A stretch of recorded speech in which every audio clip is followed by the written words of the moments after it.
Kinumpirma ni Julia Montes na na-enjoy niya ang bakasyon sa Spain kasama ang Rayamord partner na si Coco Martin. June 5, 2024 nang mag-post si Coco sa Instagram ng sweet na larawan nila ni Julia sa harap ng Casa Batlló sa Barcelona, Spain.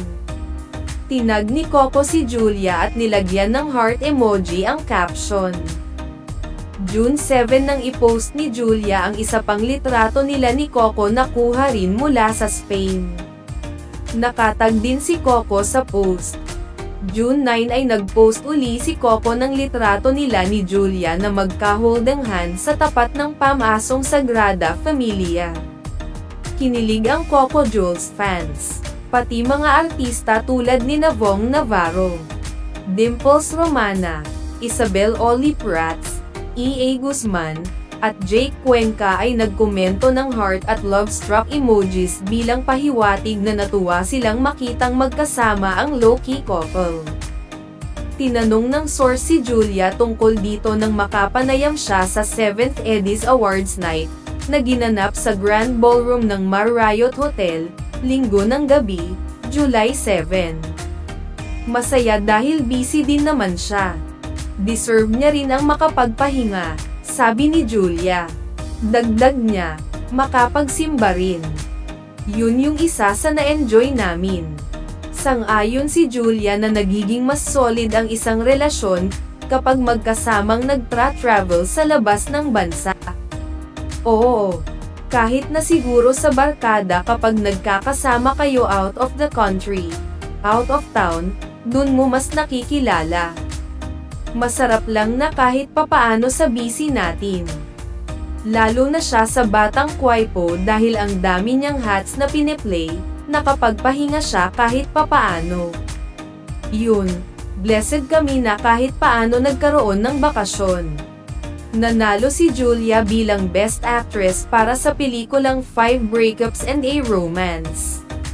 Ayon kay Julia, parte si Coco sa journey ng kanyang showbiz career. Lagi naman siyang supportive.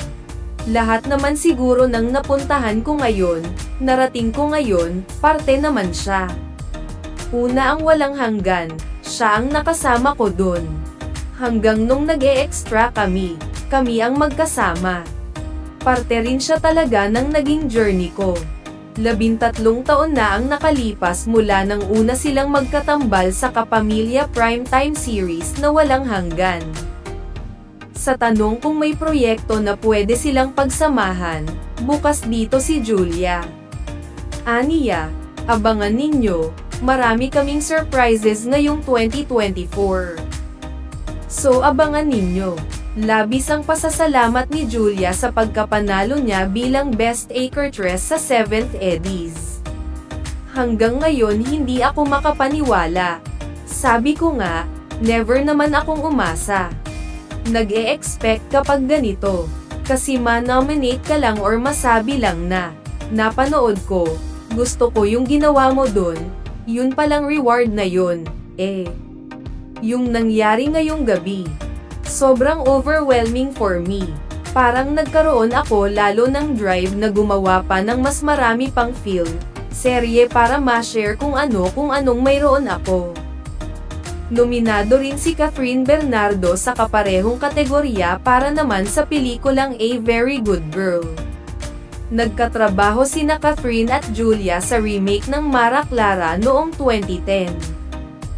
At sa pelikulang Way Back Home noong 2011. Masaya si Julia at very proud sa achievements ni Catherine, na nanalo namang Best Actress sa FAMAS noong Mayo. Ako, sobrang saya ko every time na nakikita ko siya na binibigyan ng parangal, nominate kami. Ang layo na ng narating namin, yung mga pangarap namin, ako ang pinaka-proud sa kanya. Sabi ko nga, kami ang magkapatid by heart, kami ang magka-love team by heart. Kung ano ang success ng isa, ganun din ang saya nung isa. Hindi yun nakikita ng tao sa social media pero sobrang supportive si Catherine sa akin. May posibilidad bang magkatrabaho sila ulit? Sagot ni Julia, yes. Actually we are really praying and hoping na mayroong magandang project na ibigay sa amin. Iba ring makipag-work sa taong alam mo at mahal mong makatrabaho. Sana. Hopefully soon mayroong project for us. Mature ang role na ginampanan ni Julia sa 5 Breakups and a Romance, habang out of the box naman ang role ni Catherine sa A Very Good Girl. Sa parte ni Julia, gusto niya ng iba pang mas kakaibang roles sa future projects niya. Actually, may dalawang naka-line up na mas matapang dun, mas magandang material, pero dapat abangan nyo.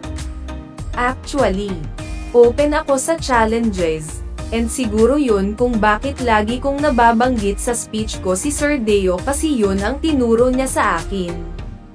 Ang tinutukoy niyang, Sir Deo, ay ang namayapang si Deo Endrinel, na head ng Dreamscape, na content provider ng ABS-CBN.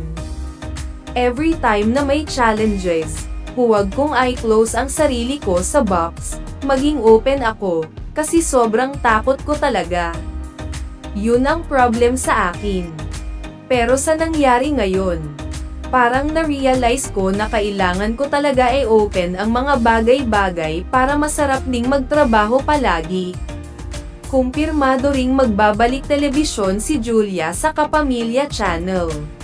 Ayaw pa niyang magbigay ng detalye tungkol dito, pero inamin niyang espesyal ang proyektong ito para sa kanya.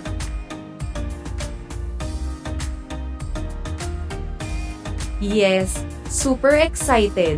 Kasi bago pa pumasok ang taon na ito nasabi na, naplano na, at ngayon ginagawa na siya. Abangan ninyo, pag pwede na naming i-announce. Baka ma-surprise kayo, paglalarawan niya sa proyekto, kakaiba in the sense na espesyal sa akin yung project, plus yung purpose ng project is very special. Mahirap lang i-disclose.